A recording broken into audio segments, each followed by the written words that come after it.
Hello students, आज का जो मेरा सेशन है वो बीएचयू की काउंसलिंग को लेकर के है। बीएचयू में पीजी कोर्सेज के लिए काउंसलिंग प्रोसेस स्टार्ट हो चुकी है।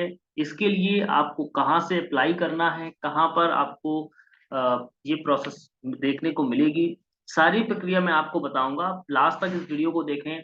जिसने जिस कोर्स के लिए भी बीएचयू में अप्लाई किया है पीजी कोर्स के लिए, वो सभी लोग इसको अप्लाई कर सकते हैं, इस काउंसलिंग प्रोसेस में शामिल हो सकते हैं। उसके लिए क्या चीजें रिक्वायर्ड है वो भी मैं आपको बताऊंगा। आप इस वीडियो को लास्ट तक देखिएगा। फिर भी अगर आपको लगता है कि कोई क्वेश्चन आपका बच गया, मैं इसमें लगभग सारे जो क्वेश्चंस हो सकते हैं वो कवर करने की कोशिश करूंगा। आप मुझे कमेंट सेक्शन में ड्रॉप कीजिएगा, लेकिन इस वीडियो को शुरू से लास्ट तक जरूर देखिएगा। तो ये है हमारे बीएचयू की ऑफिशियल वेबसाइट bhu.ac.in, जिसमें हम सारी एकेडमिक प्रोसेस देखते हैं। लेकिन जो आपको पीजी कोर्सेज के लिए जहाँ से अप्लाई करना है वो है bhuonline.in, जो कि इनका एडमिशन पोर्टल है हम कह सकते हैं। और यहाँ पर आप जाएंगे तो देखिए, यहाँ पर पीजी की इंफॉर्मेशन उन्होंने डाल दी है, PG admission registration and counselling 22-23। ठीक है, रजिस्ट्रेशन फॉर पीजी, ये क्लिक हेयर टू अप्लाई, यहाँ से ये लिंक उन्होंने प्रोवाइड की है। कुछ इंपॉर्टेंट इंस्ट्रक्शंस उन्होंने दिए हैं कि before starting the registration so please ensure the following. Number one की कंप्लीट ग्रेजुएशन मिनिमम 2 years या 4 semester marksheet required as per the eligibility mention in the PT bulletin. ठीक है, या must have the appeared in the CUET examination as per the. तो ये जो इन्होंने information दी है, उसके साथ साथ मैं अभी आपको एक और चीज बता दूं कि पीजी में जितने भी कोर्सेज हैं वो सभी कोर्सेज के लिए इन्होंने एक कॉमन काउंसलिंग पोर्टल को लॉन्च किया है, जिसमें चाहे वो एमबीए का हो, एमएससी का हो, एमसीए का हो, एमए का हो, एमकॉम का हो, या जिस भी कोर्स के लिए आपने अप्लाइड किया होगा। तो देखिए, सबसे पहले मैं आपको बता दूं कि ये जो प्रोसेस देखिए यूजी के लिए जिस तरह से इन्होंने शुरू किया था, तो अभी अभी शुरू हुआ है ये। तो यूजी की प्रोसेस पूरी कंप्लीट हो चुकी है, रजिस्ट्रेशन काउंसलिंग प्रोसेस सारी स्टेप्स उन्होंने बताई हुई है। अभी आपको इसी तरह से पीजी के लिए भी यहाँ पर सारे टैब दिखने लग जाएंगे। अभी अभी शुरू हुई है, तो आने वाले डेज में आपको ये पता लग जाएगा कि इसका लास्ट डेट कब तक है। अभी लास्ट डेट नहीं मालूम है, इसलिए क्योंकि अभी अपडेट ही कर रहे हैं चीजों को। ठीक है, इसमें जो मेन बात है वो ये है कि apply for the admission post graduate examination list of courses. आपको इन्फॉर्मेशन बुलेटिन भी मैं आपको बताऊंगा कि क्या क्या इसमें इंपॉर्टेंट चीजें हैं, क्या क्या चीजें ध्यान रखने योग्य हैं, वो मैं अभी आपको सारी बातें बताऊंगा। इसके अलावा सीयूईटी की जो पीजी की इंफॉर्मेशन बुलेटिन है वो भी हम देख सकते हैं। तो वो सारी चीजें हमें ध्यान पूर्वक समझनी है। पहले तो मैं आपको बता देता हूँ कि लिस्ट ऑफ कोर्सेज यहाँ पर कितने एनरोल्ड हैं पीजी कोर्सेज में। देखिए, अगर हम बात करेंगे फैकल्टी ऑफ साइंस में, तो एमएससी जितने भी सब्जेक्ट से की जाती है वो सारे एमएससी के कोर्सेज हो गए। एमसीए जो कि मास्टर ऑफ कंप्यूटर एप्लीकेशन है, इसके बाद में एमएससी के ही ये सारे कोर्सेज हैं। फिर फैकल्टी ऑफ आर्ट्स में अगर हम देखेंगे तो एमए जितने भी सब्जेक्ट से किया जाता है वो सारे कोर्सेज एनरोल्ड हैं। इसके अलावा वोकेशनल कोर्सेज भी इन्होंने दिए हुए हैं एमए के। फिर सोशल साइंसेस में भी जितने एमए के कोर्सेज हैं वो मिलेंगे आपको। कॉमन सब्जेक्ट जैसे एमए एमएससी में जो भी लिए जाते हैं, होम साइंस मैथमेटिक्स स्टैटिस्टिक्स, वो हैं। फैकल्टी ऑफ संस्कृत विद्या धर्म विजयन, तो ये भी आचार्य वाले जो जितने भी कोर्सेज हैं वो मिलेंगे। कॉमर्स के लिए मास्टर ऑफ कॉमर्स, एमबीए, जितने भी कोर्सेज हैं वो सारे यहाँ पर इस लिस्ट में अवेलेबल हैं। एमपीए, ठीक है, एमएससी एग्रीकल्चर, सारे सब्जेक्ट सभी के लिए कॉमन काउंसलिंग पोर्टल है, तो यहाँ से आप देख सकते हैं। इसके बाद में मैं आपको बताऊंगा जो सीयूईटी का पोस्ट ग्रेजुएट का इंफॉर्मेशन बुलेटिन है, वो मैं भी आपको बताऊंगा कि इसमें क्या क्या चीजें आपको ध्यान देने योग्य हैं। एडमिशन ब्रोशर तो आपने ऑलरेडी देखा ही होगा, लेकिन अभी हम आपको वो दिखाएंगे जिसमें इनकी इंफॉर्मेशन हमें देखने को मिलेगी। नंबर वन थिंग, अप्लाई करने से पहले जो चीज आपको करनी चाहिए वो मैं आपको दिखा रहा हूँ। मैं भी आपको वो भी बताऊंगा कि जो एप्लीकेशन प्रोसेस है वो कैसे आपको करनी है, वो सारी बात बताऊंगा। लेकिन सबसे पहले ये जानना जरूरी है कि कौन कौन से लोग अप्लाई कर सकते हैं, अप्लाई करने में क्या क्या और चीजों का ध्यान रखना होगा, सीट मैट्रिक्स कितना है, कौन लोग अप्लाई करें, किसको फायदा होगा किसको नहीं होगा, ये सारी बातें हम आपको अभी इस वीडियो में बताऊंगा।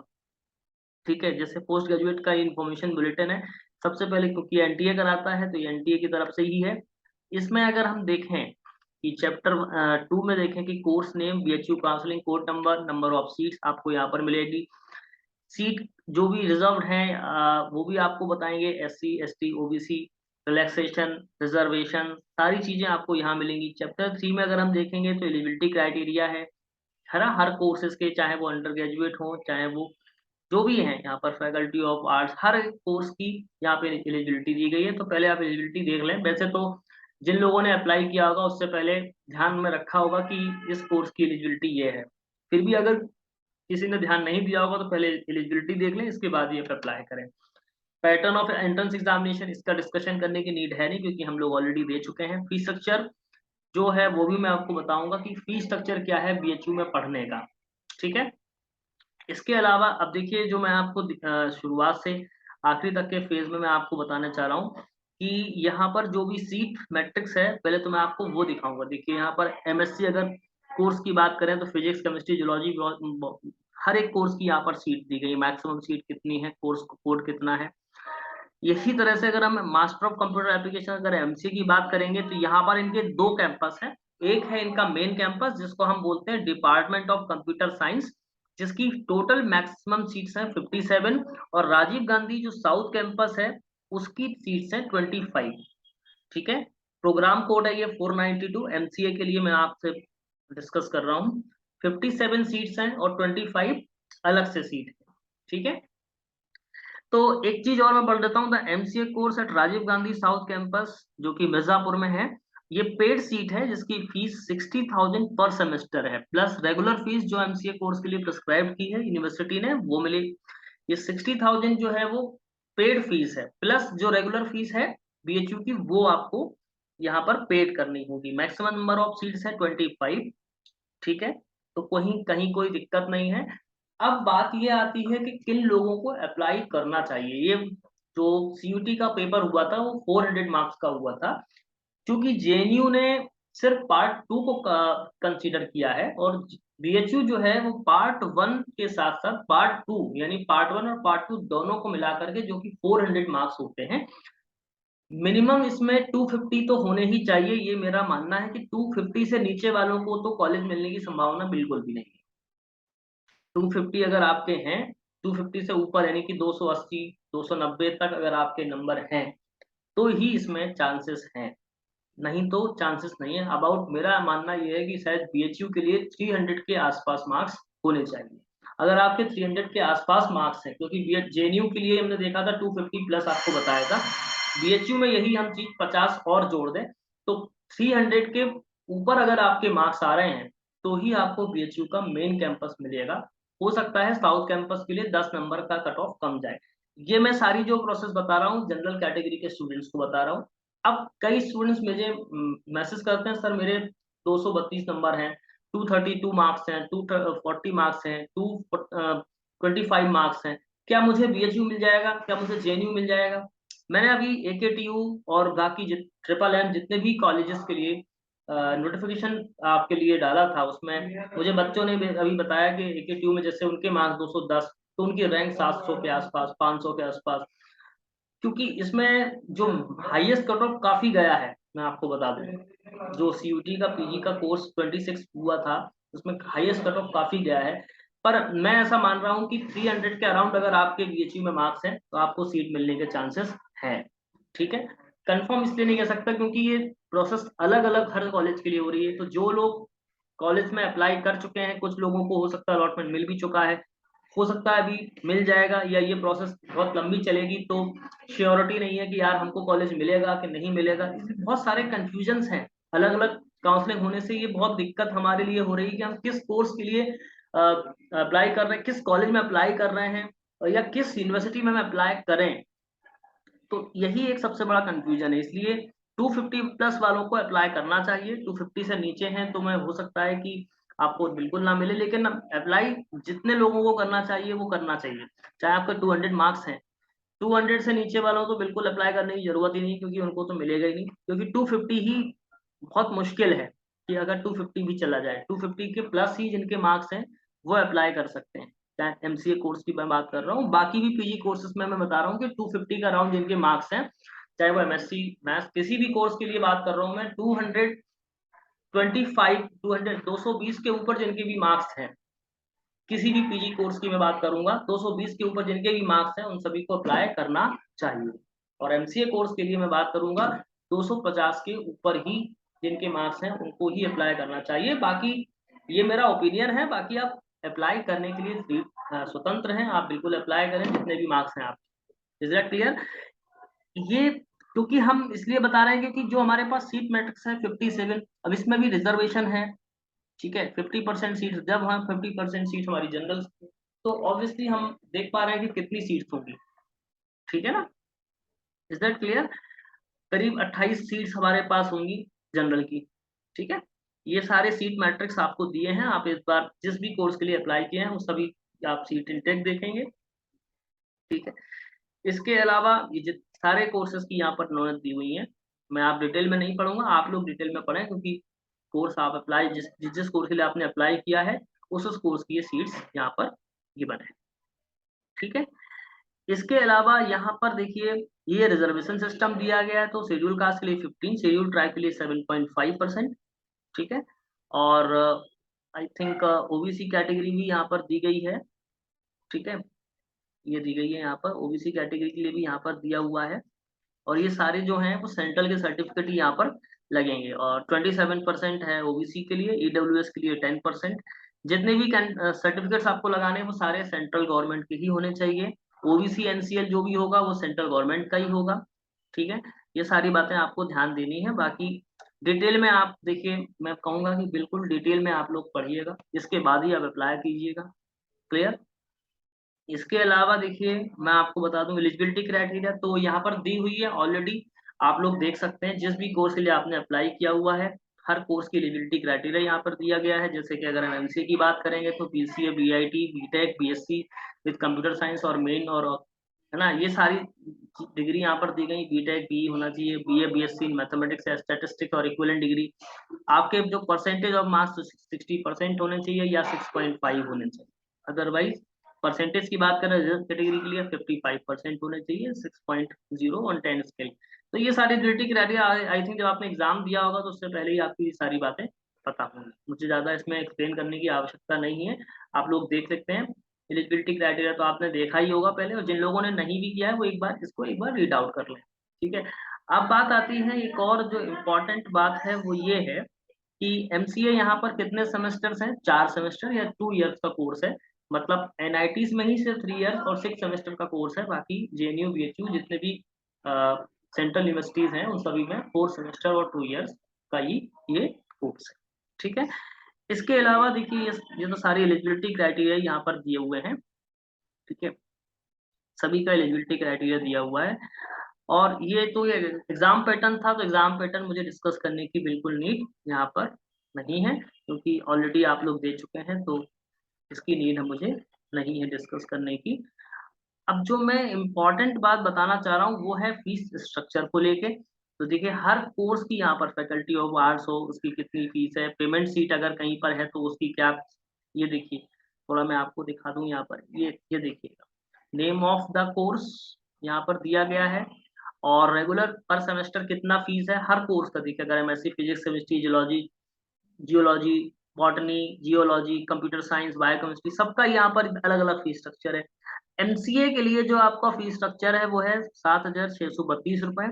और जो पेड सीट जो कि साउथ कैंपस में है, देखिए मेन कैंपस में आपको पेड सीट नहीं है आपकी, लेकिन साउथ कैंपस में जो पेड सीट है वो 60,000। अगर आप साउथ कैंपस में ले रहे होगे तो 60,000 प्लस 7,632 ये पर सेमेस्टर आपको पे करनी होगी, ठीक है, at the time of the admission. तो ये सारी जो फीस है, लेकिन रेगुलर वालों को जो 57 सीट्स हैं उसमें आपको 7,632 पर सेमेस्टर ही पे करनी होगी। Is that clear? तो कोशिश करिए कि आपका मेंस कैंपस ही आपको मिल जाए, हालांकि जिनके मार्क्स अच्छे होंगे उनको ही मिलेगा, जिनको नहीं है, पर अगर मान के चलिएगा कि आगे आपकी रैंक पीछे भी है बीएचयू में एप्लीकेशन के फॉर्म में जब आपने अप्लाई किया होगा अभी, तो अगर साउथ कैंपस भी मिल रहा है तो अच्छा ही है, कोई दिक्कत नहीं है, क्योंकि इनका जो प्लेसमेंट भी है वो लगभग सेम हो जाता है, कोई प्रॉब्लम नहीं है, प्लेसमेंट लेने में भी दिक्कत नहीं आएगी, इसलिए घबराने की बात नहीं है। हर कोर्स की यहाँ पर ये फीस दी गई है। इसके अलावा यहाँ पर देखिए इनका ये हॉस्टल फी है कि किसको कितना कितना हॉस्टल पे में लगेगा।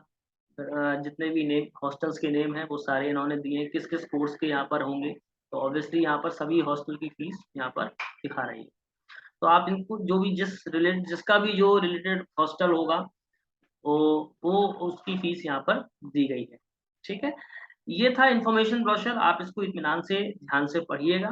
मुझे लगता है कि आपको ये मेरी बात समझ में आ गई होगी। अब मैं आपको ये दिखाना चाह रहा हूँ कि जो इसकी प्रोसेस है वो कहाँ से शुरू होगी।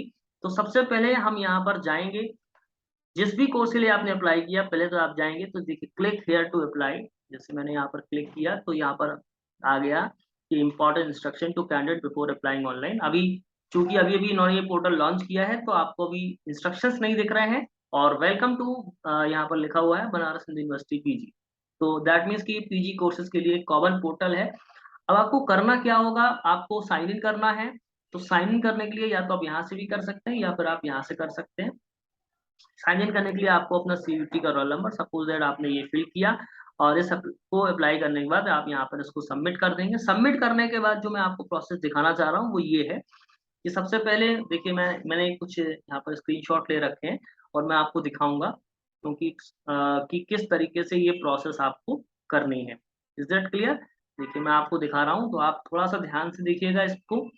ये पहला पेज आपका होगा जहां पर हमने आपको भी दिखाया था click here to application. Then इसके बाद में हम जब ऑनलाइन मतलब लॉगिन कर लेंगे तो लॉगिन करने के बाद हमको दो एक्टिविटी शुरुआत में दिखेंगी। हमको हमारा डैशबोर्ड दिखेगा, उसमें लिखेगा माय एप्लीकेशन और देन प्रीव्यू फॉर्म। ठीक है, इसके बाद में यहाँ पर जो नेक्स्ट प्रोसेस है, मैंने एप्लीकेशन पे गया तो यहाँ पर हमको सेलेक्ट करने के लिए आएगा फॉर्म टाइप और फॉर्म नेम। जिस टाइप से फॉर्म टाइप आपका पीजी था तो पीजी होगा, और आपने जिस भी जो भी आपका फॉर्म टाइप था वो आ जाएगा। ठीक है, इसके बाद में हाँ देखिए यहाँ पर ये फॉर्म टाइप था पीजी, इसके बाद में रजिस्ट्रेशन फॉर पीजी काउंसलिंग। इसके बाद में जब हमने ये फिल किया तो फिल करने के बाद एक चेक बॉक्स आएगा जिसमें लिखा होगा I have read the confirm and the above eligibility criteria. उसको चेक बॉक्स को क्लियर करेंगे, देन उसके बाद में आप इसको आगे कर पाएंगे। Is that clear?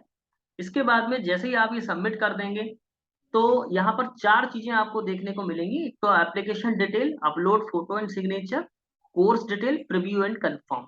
ठीक है, तो जैसे ही हम एप्लीकेशन डिटेल पर जाएंगे तो ये देखिए हमारा स्टेटस दिख रहा है यहाँ पर कंप्लीटेड, बाकी सारे इनकम्प्लीटेड दिख रहे हैं। ठीक है, शुरुआत में आपको सारे ही हो सकता है इनकम्प्लीटेड दिखें, पर ये इसलिए एप्लीकेशन डिटेल में ये कंप्लीटेड इसलिए दिखाएगा क्योंकि ये जो सारी इन्फॉर्मेशन है वो सीयूटी के पीजी वाले जो फॉर्म आपने भरा है, रजिस्ट्रेशन फॉर्म आपने जो भरा है उसी से इन्होंने ये सारी सारी जानकारी उठाई है। ठीक है, तो मेरी आपको बात ही बहुत अच्छे से समझ में आ रही होगी। Is it clear? इसके बाद में देखिएगा कि देखिए ये हमने एप्लीकेशन डिटेल पे क्लिक किया तो कैंडिडेट का name, father name, mother name, और जितने भी ये ग्रे कलर से आपको सारी फील्ड्स दिख रही हैं मतलब ये सारी भरी हुई हैं ऑलरेडी। ठीक है, यहाँ पर आपको सिर्फ डेट ऑफ बर्थ फिल करना है जो मैंने फिल की है। बीएचयू स्टूडेंट हैं क्या आप, आपसे पूछा जाएगा, तो अगर आप हैं तो यस करेंगे, नहीं है तो नो करेंगे। एम्प्लॉय वर्ड यस नो, और स्पोर्ट कोटा अगर आपका कोई है तो यस या नो। इसके बाद में आपका यहाँ पर ईमेल दिख रहा होगा और यहाँ पर वेलकम और आपके नाम के साथ में ये चीजें दिख रही होंगी। ठीक है, सेव एंड प्रोसीड कर देंगे और बटन पे क्लिक करेंगे। जैसे ही बटन पे क्लिक करेंगे तो हमको नेक्स्ट प्रोसेस दिखेगी, अपलोड फोटो एंड सिग्नेचर। यहाँ पर आप अपना फोटो पेस्ट करेंगे, सिग्नेचर पेस्ट करेंगे। ये इन्होंने यहाँ पे टर्म्स कंडीशन लिखी हुई है कि जो आपका फोटो का साइज है वो कितना होना चाहिए, 100 KB होना चाहिए, 4.5 सेंटीमीटर इंटू 3.5 सेंटीमीटर फोटो की लेंथ और ब्रेड्थ होनी चाहिए। ये सारी चीजें उन्होंने लिखी है कि 100 KB के अंतर्गत में होना चाहिए। जब आप ये कर देंगे तो नेक्स्ट प्रोसेस होगी कोर्स डिटेल। जिस कोर्स के लिए आपने अप्लाई किया होगा वो कोर्स डिटेल आप यहाँ पर फिल करेंगे। फिल करने के बाद आपको यहाँ पे प्रीव्यू एंड कंफर्म करना होगा। जब आप ये सब कर लेंगे तो आप देखें जैसे कि मैंने क्या किया है, select application for payment of application processing fee, यानी मैं कहाँ पर पहुंच गया, प्रीव्यू करने के बाद में मेक पेमेंट पर गया तो वहां पर एप्लीकेशन का नाम दिखेगा, एप्लीकेंट नेम दिखेगा, ईमेल आईडी दिखेगी, मोबाइल नंबर दिखेगा। और यहाँ पर जो चीज है क्योंकि ये एक स्टूडेंट का फॉर्म था तो मैं उसमें कुछ नहीं कर सकता हूँ, मैंने तो सिर्फ आपके लिए एक डेमो लिया है। तो एप्लीकेशन आईडी यहाँ पर दिखेगी, प्रोग्राम का नेम जैसे आपने मान लीजिएगा एमसीए सेलेक्ट किया, एमएससी सेलेक्ट किया, किसी पर्टिकुलर कोर्स में एमएससी कंप्यूटर साइंस किया, एमए, ठीक है, वो दिखेगा, अमाउंट भी आपको दिखेगा और पेमेंट टाइप आपको सारा चीजें दिखेंगी। पेमेंट की डिटेल भी तभी होगी जब प्रोग्राम कोड के हिसाब से सारे फीस है। ठीक है, एप्लीकेशन फी दिखेगी, टोटल दिखेगा आपको यहाँ पर। Is that clear? ये सारे चीजें देखने के बाद में मैं वापस अपने माई एप्लीकेशन पे जाऊंगा। जैसे यहाँ पर मैं क्लिक करूंगा माई एप्लीकेशन, तो माई एप्लीकेशन पर मेरा ये एप्लीकेशन आईडी देखिए, registration for PG counselling BHU group. Application status अभी इनकम्प्लीट क्यों है? क्योंकि हमारा पूरा फॉर्म कंप्लीट नहीं हुआ, मैंने फोटो और साइन अभी अपलोड नहीं किए थे, इसलिए नहीं दिखा रहा है। पेमेंट आईडी भी इसलिए नहीं दिखा रहा है क्योंकि हमने पेमेंट किया ही नहीं है। कोई भी चीज अगर आपको एडिट या व्यू करनी होगी तो ये जो बटन दिया है एडिट या व्यू, आप यहाँ पर जाएंगे, क्लिक करेंगे और वहां से आप कर सकते हैं। अगर आपका कोई चीज गलत हो गई थी तो आप यहाँ से डिलीट भी कर सकते हैं। Is that clear? इसके बाद लास्ट जो चीज मैं दिखाना चाह रहा हूँ वो ये है कि आपको ये सारी चीजें कहाँ पर दिखेंगी? आपके डैशबोर्ड पर दिखेंगे। Application detail, upload photo and signature, course detail और प्रीव्यू एंड कंफर्म। ये सारी चीजें जब आपने कंप्लीट कर लेंगे तो ये यहाँ पर सारे में सही के टिक ही आएंगे यहाँ पर। Is that clear? तो इस तरीके से बीएचयू में पीजी काउंसलिंग के लिए एप्लीकेशन प्रोसेस है, एडमिशन की जो प्रोसेस है वो इस तरीके से है। आप इसको ध्यान से करिएगा। बस आपको सारी चीजों को ध्यान में रखते हुए ही हर चीज करनी है। एक बार आपने फिल कर दी या कंफर्म कर दिया, सारी चीज सबमिट कर दी, फिर आप चेंजेस नहीं कर पाएंगे। ठीक है? तो आई होप कि आपको ये सारी जानकारी समझ में आ गई होगी। नेक्स्ट अगर कोई अपडेट होगी बीएचयू से रिलेटेड तो मैं आपको जरूर दूंगा। ठीक है? और आप इसको अप्लाई करिए। Wish you all the best. Thank you.